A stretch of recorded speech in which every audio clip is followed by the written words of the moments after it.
नमस्कार मित्रों, मैं अंजू शर्मा संस्कृत जीवन में आप सभी का स्वागत करती हूँ। कल के पाठ्यक्रम में हम लोगों ने माहेश्वर सूत्रों का अध्ययन किया था। उसी श्रृंखला में आगे बढ़ते हुए मित्रों आज हम लोग वर्ण विचार के विषय में अध्ययन करेंगे। तो सबसे पहले वर्ण किसे कहते हैं, वर्णों के विषय में हम जानते हैं कि वर्ण किसे कहते हैं। तो मित्रों वे छोटी से छोटी ध्वनियां जिनके खंड या टुकड़े नहीं किए जा सकते वे वर्ण कहलाते हैं। अब क्योंकि माहेश्वर सूत्र के अंतर्गत स्वर और व्यंजन दोनों के विषय में वर्णन किया गया है, तो सबसे पहले हम जानते हैं मित्रों कि स्वर किसे कहते हैं। आइए हम स्वरों का अध्ययन करते हुए सबसे पहले जानते हैं कि स्वर किसे कहते हैं। तो मित्रों स्वरों की संस्कृत में एक परिभाषा होती है स्वयं रागन्ते एति स्वरा, अर्थात मित्रों जिनका उच्चारण हम बिना किसी की सहायता से अर्थात जो स्वयं ही उच्चारित होते हैं, जिनका उच्चारण स्वतंत्र रूप से किया जाता है वे स्वर कहलाते हैं। अब हम ये जानते हैं कि स्वरों के भेद कितने होते हैं, स्वरों को कितने भागों में बांटा गया है। तो मित्रों स्वरों के भेद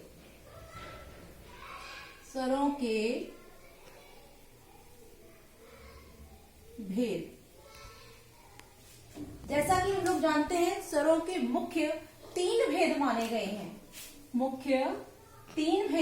हैं। आइए हम जानते हैं कि जो तीन भेद हैं वो कौन कौन से हैं। सबसे पहला भेद होता है आपका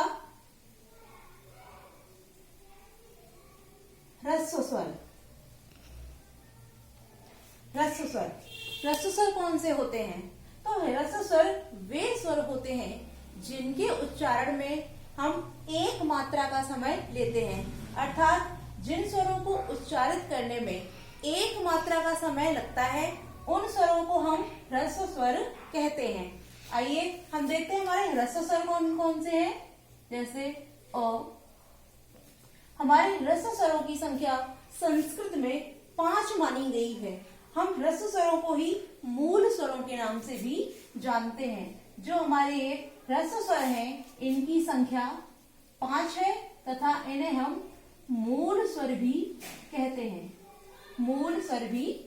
हैं। अब क्योंकि ह्रस्व स्वर हमने जान लिए हैं, जिन स्वरों को उच्चारित करने में एक मात्रा का समय लगता है वे सभी ह्रस्व स्वर कहलाते हैं। अब दूसरा प्रकार है हमारा दीर्घ स्वर। तो मित्रों हम देखते हैं कि दीर्घ स्वर कौन से स्वर कहलाते हैं। जैसे कि ह्रस्व स्वर में हम उच्चारित करते समय एक मात्रा का समय लेते हैं, उसी प्रकार से दीर्घ स्वरों को जो हम उच्चारित करते हैं तो उनके उच्चारण में 2 मात्राओं का समय लगता है। जिन वर्णों को या जिन स्वरों को उच्चारित करने में 2 मात्राओं का समय लगता है वे स्वर दीर्घ स्वर कहलाते हैं। तो आइए हम देखते हैं कि हमारे दीर्घ स्वर कौन कौन से हैं। जैसे 8 हमारे दीर्घ स्वरों का वर्णन संस्कृत में किया जाता है। देखिए 8 स्वर हमारे दीर्घ स्वर होते हैं। अब तीसरा भेद होता है हमारा प्लुत स्वर। प्लुत स्वर कौन से कहलाते हैं? जिन स्वरों को उच्चारित करने में हम एक ह्रस्व और 2 दीर्घ अर्थात 3 मात्राओं का समय लेते हैं वह स्वर हमारे प्लुत स्वर कहलाते हैं। अर्थात जिन स्वरों को उच्चारित करने में हम 3 मात्राओं का अर्थात जब हम संबोधन करते समय किसी को दूर से पुकारते हैं तो वह भी स्वर हमारे प्लुत स्वरों के अंतर्गत आ जाते हैं। अब मित्रों इन 3 भेदों के अतिरिक्त हम एक भेद और भी मानते हैं। जैसे कि हमारे मुख्य जो स्वरों के भेद हैं वो 3 ही हैं, किंतु कुछ स्वर हमारे ऐसे हैं जो 2 स्वरों से मिलकर निर्मित होते हैं, अर्थात जो 2 स्वरों के मिलने से बनते हैं वो स्वर हमारे संध्य स्वर कहलाते हैं। संध्य स्वर। तो हमारे संध्य स्वर कौन से हैं पहले हम ये जानते हैं। जैसे हमारे ए ये दोनों स्वर हमारे संध्य स्वर होते हैं। ऐसे ही जब हम ए और ओ को गिनते हैं तो इसके साथ साथ ऐ औ ये दोनों भी हमारे संध्य स्वर के अंतर्गत आ जाते हैं। तो मित्रों, हमने स्वरों के भेद, ह्रस्व, दीर्घ और प्लुत के विषय में जाना। अब हम मित्रों एक चीज और जानते हैं, जैसे कि एक प्रश्न हमारा बनता है कि सदैव ह्रस्व स्वर, अर्थात जैसे हम ह्रस्व स्वरों की बात करते हैं तो हमारे आ, ई, उ, री और र, ये 5 जो मूल स्वर होते हैं, इन्हीं स्वरों को हम ह्रस्व स्वर कहते हैं। किंतु यदि अगर प्रश्न ये आता है कि सदैव ह्रस्व स्वर, जिसका कभी भी दीर्घ नहीं होता है, ऐसा कौन सा स्वर है जो सदैव ह्रस्व रहता है? तो मित्रों, हम देखते हैं कि हमारा सदैव ह्रस्व स्वर वो र है, क्योंकि र का दीर्घ नहीं होता है, इसीलिए हम ह्रस्व स्वर में, सदैव ह्रस्व स्वर में र को रखते हैं। ऐसे ही मित्रों दूसरा प्रश्न बनता है कि जो सदैव दीर्घ स्वर होते हैं, जिनका कभी भी ह्रस्व नहीं होता है, वो स्वर कौन से हैं? तो हम देखते हैं मित्रों, ये 4 स्वर हमारे जो हैं वो सदैव दीर्घ होते हैं और सदैव ह्रस्व रा होता है। अगर प्रश्न आता है कि सदैव ह्रस्व स्वरों की सदैव ह्रस्व स्वरों की संख्या कितनी है, तो 1 है जो कि र है, और सदैव दीर्घ स्वरों की संख्या 4 है जो कि ए, ऐ, ओ, औ है, क्योंकि इन सभी का कभी भी ह्रस्व नहीं होता है। अब मित्रों हम ये भी जानते हैं कि इन स्वरों का ह्रस्व क्यों नहीं होता है।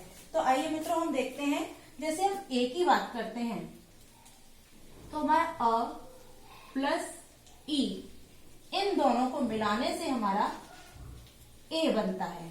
तो यदि हमारा अ प्लस ई दोनों को मिलाने से ए बनता है, तो एक मात्रा यदि इसकी है और एक मात्रा इसकी है, जब हम इन दोनों को जोड़ देते हैं तो हमारे पास मात्राओं की संख्या 2 हो जाती है। तो जो हमारे पास 2 मात्राओं की संख्या ए, यानी कि अ और ई, इन दोनों को मिलाकर जब हमने ए बनाया है, तो 1 और 1 दोनों मात्राओं के मिलने से 2 मात्राएं हो गई हैं। जब 2 मात्राएं हमारे पास हैं, तो जो द्विमात्रिक होते हैं वो हमारे दीर्घ स्वर कहलाते हैं। इसीलिए इन चारों वर्णों को हम सदैव दीर्घ स्वरों में वर्णित करते हैं, ना कि ह्रस्व स्वरों में। जैसे कि हमारा अ, ई, उ, री, र, ए, ओ। जैसे मित्रों अभी हमने बताया कि अ, ई, उ, री, इन चारों वर्णों के ह्रस्व, दीर्घ और प्लुत तीनों भेद हो जाते हैं। तो इसी प्रकार से अगर हम इनके भेदों को जानते हैं, तो आ का ह्रस्व भी होता है, ई का ह्रस्व होता है, उ का होता है, री का होता है, और साथ ही इनका दीर्घ भी होता है और इनका प्लुत भी हो जाता है। तो इसलिए हम आ के 18 भेद, ई के 18 भेद, उ के भी 18 भेद और री के भी 18 भेद जानते हैं। अब क्योंकि मित्रों र के हम र का दीर्घ नहीं होता है, इसलिए र को हम 18 भेद ना होकर के 12 भेदों को जानते हैं। क्योंकि र का दीर्घ नहीं होता है, र का या तो ह्रस्व रहता है या फिर प्लुत होता है। जब ह्रस्व और प्लुत के अनुसार इसके 2 भेद है, तो इसको 12 भेदों में बांटा गया है। ऐसे ही मित्रों ए, ओ, ऐ, औ, इनके भी ह्रस्व नहीं होते हैं, इसलिए इनके भी 12 भेद माने गए हैं। अब हम आगे देखते हैं कि 18 भेद और र के 12 भेदों को जानते हैं। किंतु यदि प्रश्न इस तरीके से पूछा जाता है कि री और र के सवर्णी होने पर इसके कितने भेद होते हैं, तो यदि सवर्णी शब्द साथ में दे दिया जाता है, जैसे प्रश्न होता है रे के सवर्णी होने पर कितने भेद होते हैं, कितने भेद हैं। तो मित्रों क्योंकि रे के 18 और र के 12 भेद होते हैं, तो जब इन लोगों को हम सवर्णी बोलते हैं, यानी कि रे को र का सवर्णी और र को री का सवर्णी बोलते हैं, तो इन दोनों के भेद आपस में जुड़ जाते हैं। तो अगर प्रश्न इस तरीके से आता है कि रे के सवर्णी होने पर कितने भेद होते हैं, तो हम इसके मित्रों 30 भेद पाते हैं, क्योंकि 18 रे के और 12 र के। यदि हम इस प्रश्न को बदल देते हैं कि र के सवर्णी होने पर इसके कितने भेद होते हैं, तो भी हम पाते हैं मित्रों 30 भेद भेद होते हैं, किंतु यदि यही प्रश्न होता है कि ऋ के कितने भेद होते हैं तो 18 और र के कितने भेद होते हैं तो 12।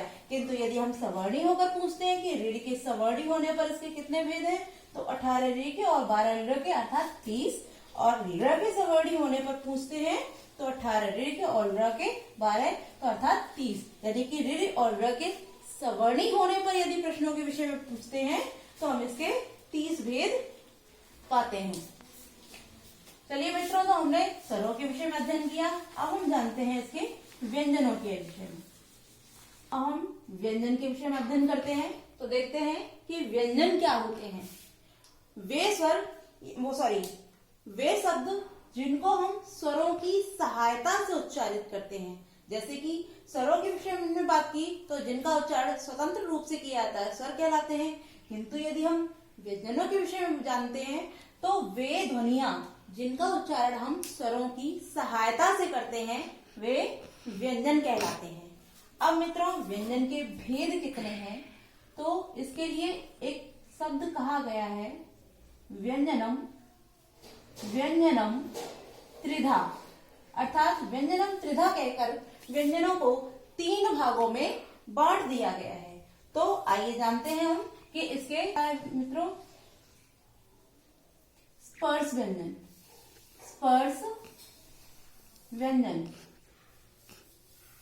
व्यंजन जैसे कि एक सूत्र बोला गया है कादेव मावशाना, अर्थात क से लेकर का आदि से लेकर म अवसान, कादेव मावसाना स्पर्श, अर्थात का से लेकर के जो हमारा प्रथम वर्ग आता है क से लेकर म के अवसान तक, अर्थात माँ की समाप्ति तक, यानी क से लेके माँ तक के बीच में जितने भी हमारे वर्ण आते हैं वो सभी माँ तक जितने भी वर्ण आते हैं व्यंजन स्पर्श व्यंजन कहलाते हैं। द्वितीय भेद हमारा हो जाता है अंतस्थ व्यंजन। अंतस्थ व्यंजनों को हम अर्ध स्वर या अर्ध व्यंजन के नाम से भी जानते हैं।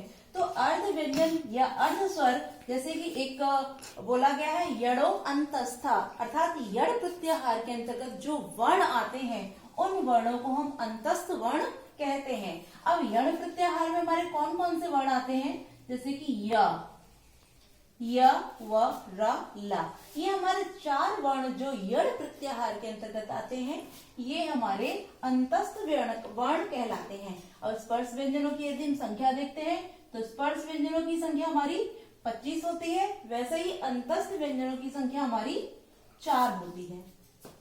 अब तृतीय भेद इसका मित्रों बताया गया है ऊष्म व्यंजन। इसके लिए भी सूत्र बोला गया है शल ऊष्माणा।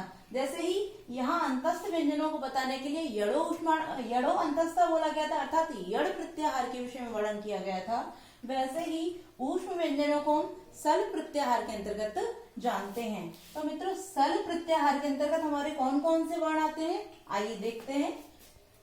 श, स, और आते हैं। तो हमारे जो ऊष्म व्यंजन है इनकी संख्या भी 4 होती है। अब मित्रों, ये तो व्यंजन के मुख्य भेद होते हैं, स्पर्श व्यंजन, अंतस्थ व्यंजन तथा ऊष्म व्यंजन। किंतु इन व्यंजनों के अतिरिक्त हमारे कुछ अन्य भी भेद बताए गए हैं। जैसे कि हम व्यंजनों में संयुक्त व्यंजन को भी जानते हैं। संयुक्त व्यंजन अब हमारे संयुक्त व्यंजन कौन कौन से हैं मित्रों, हम वो भी देखते हैं। जैसे कि तो हम देखते हैं संयुक्त व्यंजन। जैसे संयुक्त व्यंजन हमारे छ, त्र और ज्ञ माने जाते हैं।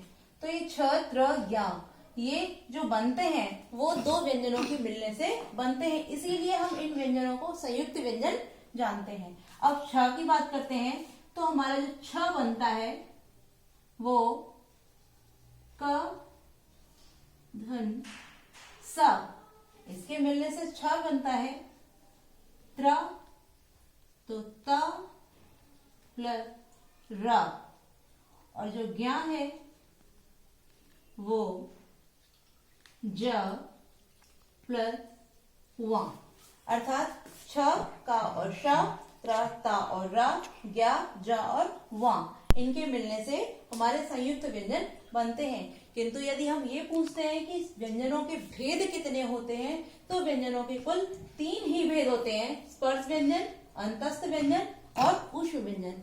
तो मित्रों, आज के लिए बस इतना ही। आज हमने वर्ण विचार अर्थात स्वरों के भेद और व्यंजन के भेदों के विषय में अध्ययन किया। तो मित्रों, मैं आप सभी से कहना चाहूंगी कि हमारे चैनल को सब्सक्राइब करें, वीडियो को लाइक करें और आपके जो भी कमेंट हो उन्हें कमेंट बॉक्स में जरूर बताएं। धन्यवाद।